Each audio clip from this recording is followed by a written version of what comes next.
The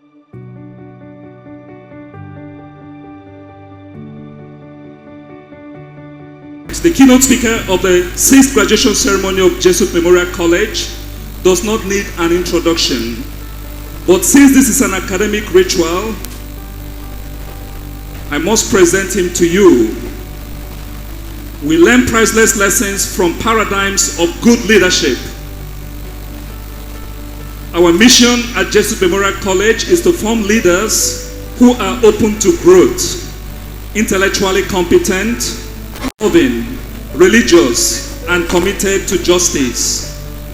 Today, we have the great presence of an exemplary, world-class leader.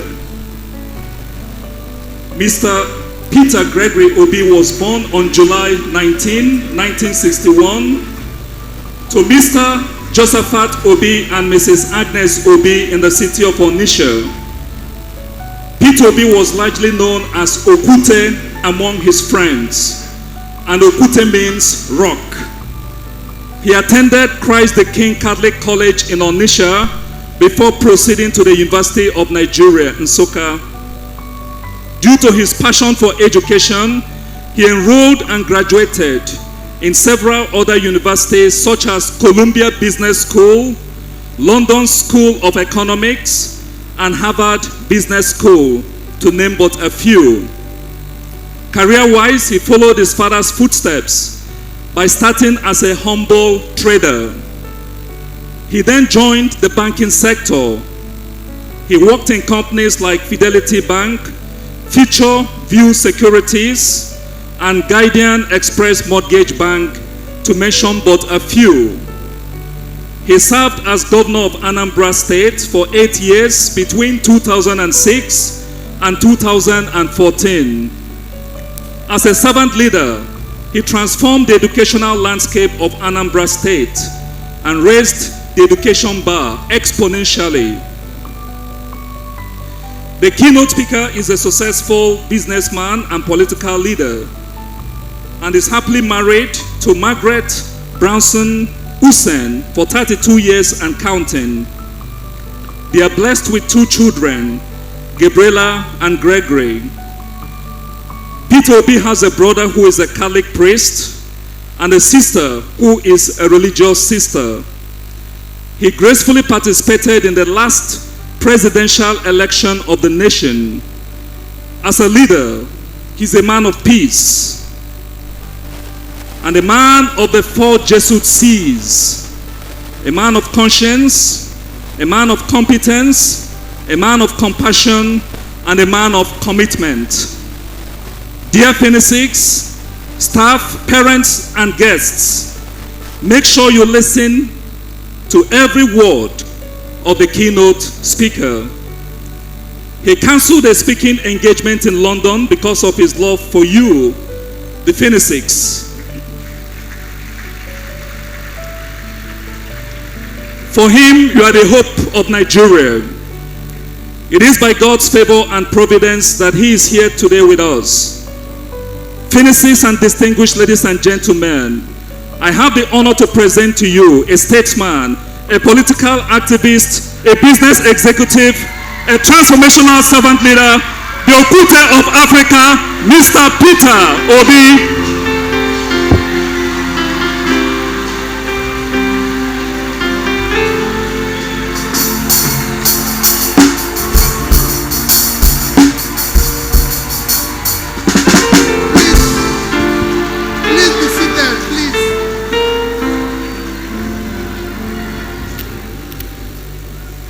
Seated. My Lord and our dear Father in faith, the Reverend Fathers that are here,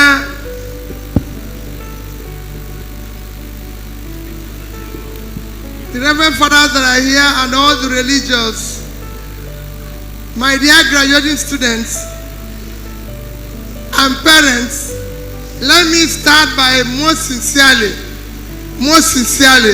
apologizing that I had to leave.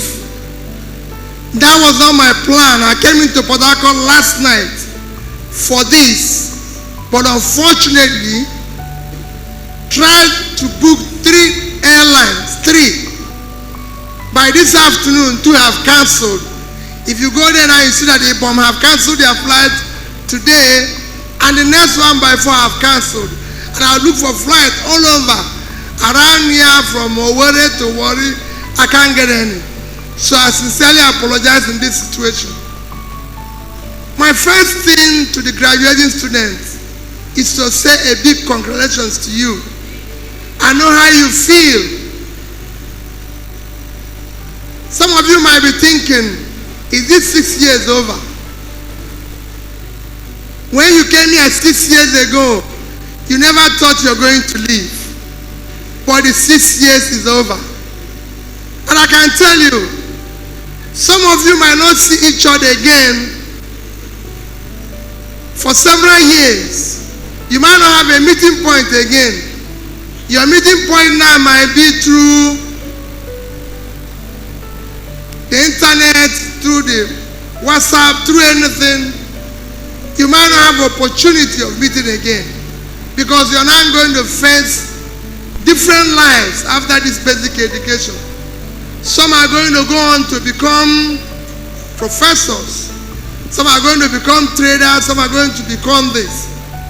But the privilege you have, which today you have every reason to celebrate, is the opportunity of passing through this wonderful institution where you have been taught what Father has said, conscience. Conscience. Conscience is a critical component of your character because it's that who makes you to ask yourself questions. Whenever you want to do anything, you ask yourself, is this right? Is it wrong? That's what conscience is about. Am I doing the right thing? Because like the famous Socrates has said, unexamined life is not worth living. That is your conscience. That is what makes you who you are. It's talking about compassion. Am I doing the right thing? What am I doing? Is it favoring someone? Somebody asked me a question this morning. When I came in here, they put a seat in front of these young people. You must have seen the big seat here. That was when I came in here. And I said they should remove the seat. That we'll all have to sit together. And one of your students asked me, why did I want that seat removed? First he said, this seat we are sitting is not strong enough. I said, but you are sitting on it. If it can carry you, will carry me. I said, so why do you have to give up that your luxury seat and sit with us? And I said, it's just to show you that we are all the same.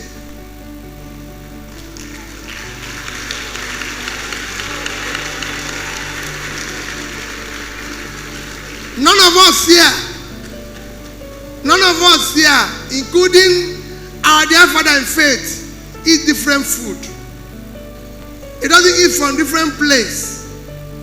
Let me even tell you, you might think you work hard now and there's something you're missing. And you work so hard to acquire wealth, acquire success in your life. Shockingly, when you acquire success in life, is when the doctors tell you not to eat anything again. All those things you aspire to eat, if you say this, they say, oh, it's not good. This one is not good. This one is not good. You find yourself returning to eating grass. Because that's the only thing that is good for your health. So it is to show that we are the same thing. Is this demarcation we have in our society that is affecting us today? Where somebody thinks because he's elected a governor or House of Assembly member, and wrongly they call him His Excellency, he now becomes a lord unto himself. Let me tell you, you know what His Excellency means? You ask young people, when you get your mark, you see good, best, excellent. Am I right? Excellence means an exemplary life you can live.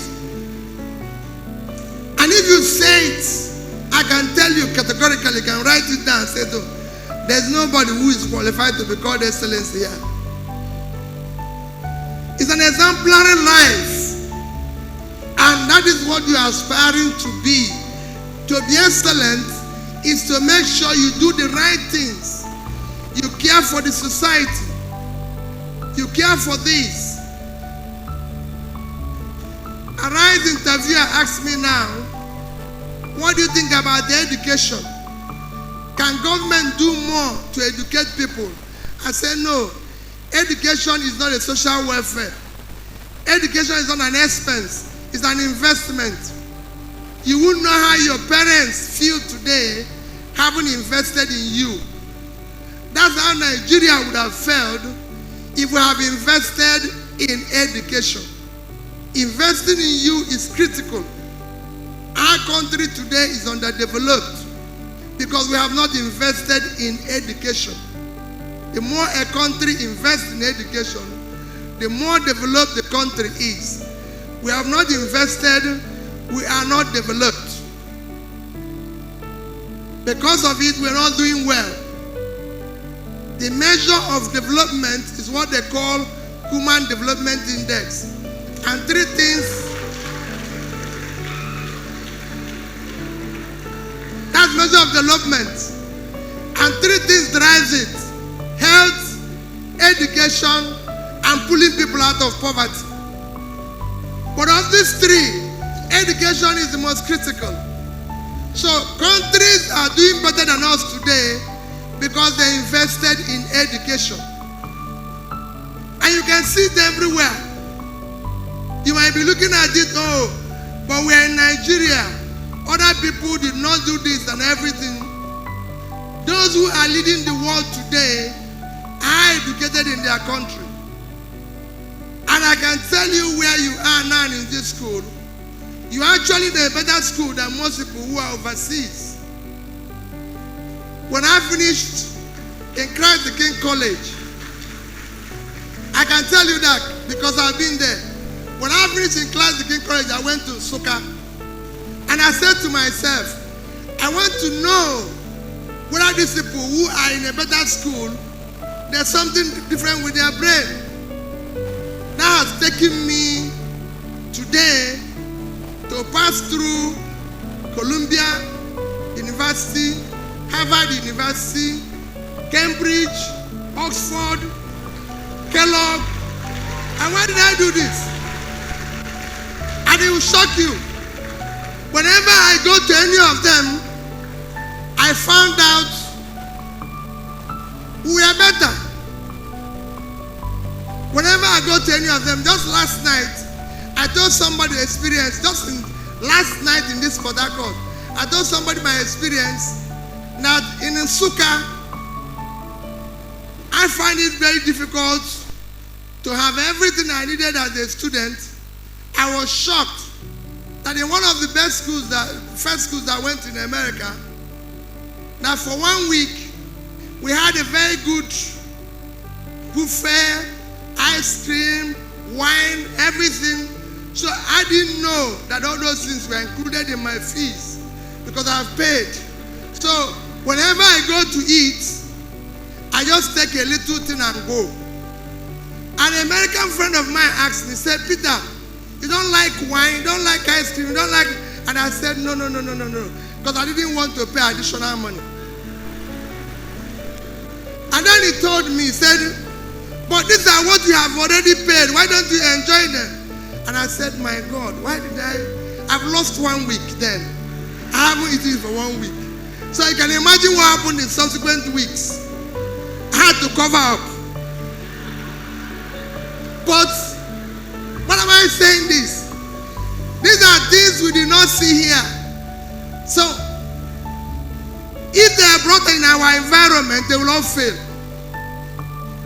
But we succeeded. But what does that tell you? When you now start your life, Look at what your parents have suffered. Some of them, I can tell you, deprive themselves of everything to make sure that you pass through here. That conscience will make you think about them. We are looking at stars. You people are the ones that are going to change Nigeria. We wasted everybody's generation. We wasted everybody's time. You are the ones that are going to change Nigeria. You are the ones that are going to make it work. And it is important that you know, when we talk about competence, you are the one that is competent. You are the one that is properly educated to have the competence to drive that process, to be able to think, where are we going? Are we measuring what we're doing? You are the ones who will say, this is wrong. This is right. On Wednesday, I'm going to give you a life experiences of what is going on. Today, India runs virtually everything in the world in terms of sciences, in terms of education in medicine and everything. And on Wednesday, I was telling somebody something he did not believe because our country don't function. India today produces the world's highest vaccine. Syrian company in India produces the world's highest vaccine. But it will shock you that in this country, 1948, we built one of the greatest vaccine companies in the world in 1948. That's what we used to fight smallpox, chickenpox, everything. In 1991, people who are leaders like me, out of wickedness, decided we need to refurbish it, shut it down, and we paid over $50 million to buy equipment. That equipment is still the way it came to Nigeria, and it's not refurbished because they don't have conscience. Today in Nigeria, we have a situation where our teaching hospitals are collapsing. Our national hospital is collapsing. If you see the president in America become sick, he goes to an ordinary hospital. If you see the prime minister in Britain become sick, he goes to an ordinary hospital because they are people of conscience. But here, our national hospital is collapsing. The equipment is going down. The budget this year for it is less than 2 billion. But the budget to keep a particular building where the occupants don't go to hospital here is costing us 20-something billion now.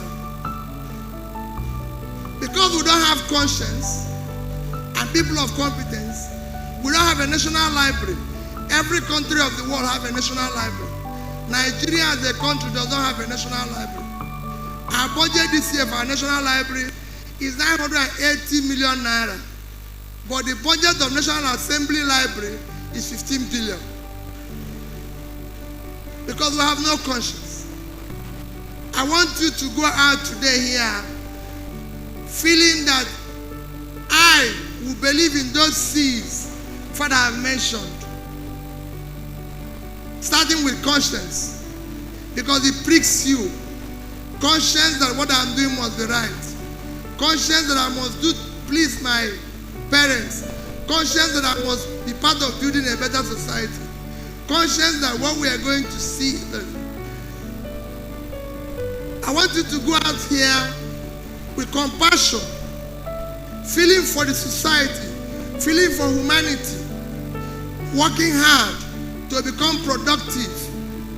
That this society, what I'm going to do, is going to make this society work. You're competent. You've had basic education. That's all you need. With this level of education, you can go to places. You going to university is very good. It's excellent. It's something you need to do. But I can tell you that even if you stop here, you can change the world. Even if you stop here, you can change the world. Those who today, when we celebrate the biggest company in the world, Apple, the two founders of Apple did not go to university. They had basic education. Steve Jobs and his friend Wozniak. Until recently, the richest man was Bill Gates. He was a Harvard dropout. And I can go on and on and on and tell you those who didn't make it in life, who became great people. Richard Branson, but they had basic education. So you now have basic education. You can become part of changing the world. And today, so many young people are changing the world. If I have problem in my, I was telling you about school and everything. The first time I went, one of the first programs I did that shocked me was when I went to Oxford to do a program, and I arrived. I was waiting for them to give me notebooks and everything. They said everything is in the system. So there's no notebook, there's nothing. And here I am, without knowing so much about how to use the computer, the laptop, the everything. And they said everything I want is in the system. I didn't know what to do because I can't tell them I don't know how to operate the system. So what I did was to call my son, who is in university in Bristol, and say, listen, hey, Greg, I have something you need to do. You have to come down here. He came down and taught me how to use the system. And whenever I have any assignment, anything I want to learn, I said, wait, we are going to do Zoom now. We're going to be talking and you'll be telling me what to press. And that's what happens. So you are part of changing the world. We are going. And that's why I want you to use those seeds you learn here to change Nigeria. Nigeria is a great country. A country that God blessed with everything. But then removed one thing, leadership, and imposed people like me, wicked people in the system. We need to go. People like you will come with your seeds and change the world. Your result is fantastic. Everything is booming. I'm looking here, I'm seeing top businessmen, governors, presidents, people that can change the world. That's what you want to do.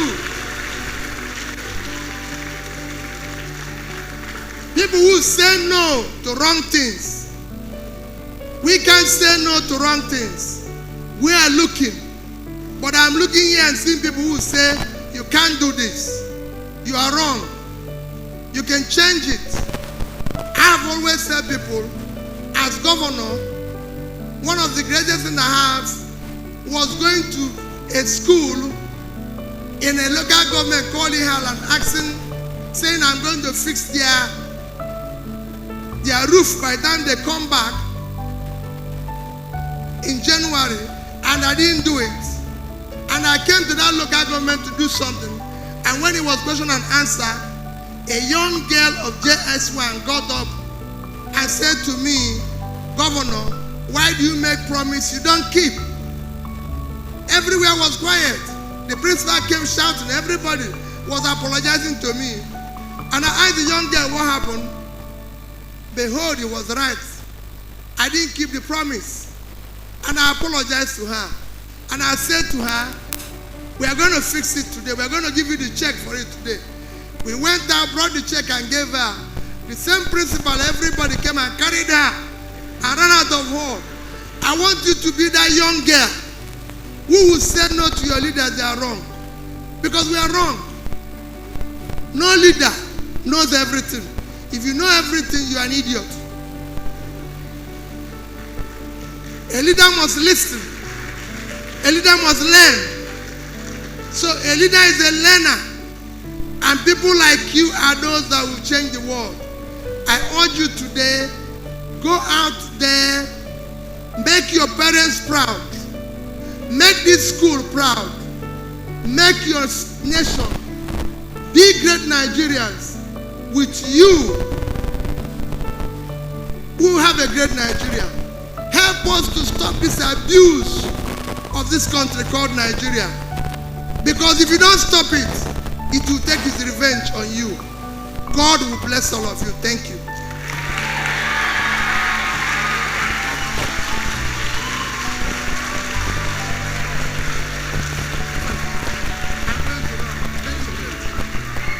A resounding applause for Mr. Peter Obi.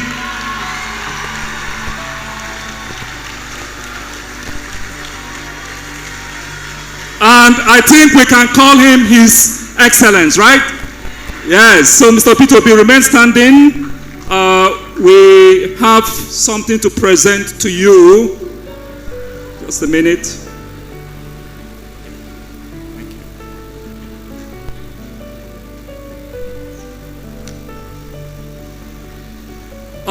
So the Jesuit Memorial College has a 60 Angels Honorary Award being presented to His Excellency Mr. Peter Obi, Keynote Speaker of the 6th graduation ceremony of JMC Class of 2024. And it will be given by His Lordship, Most Reverend Simeon Mobi.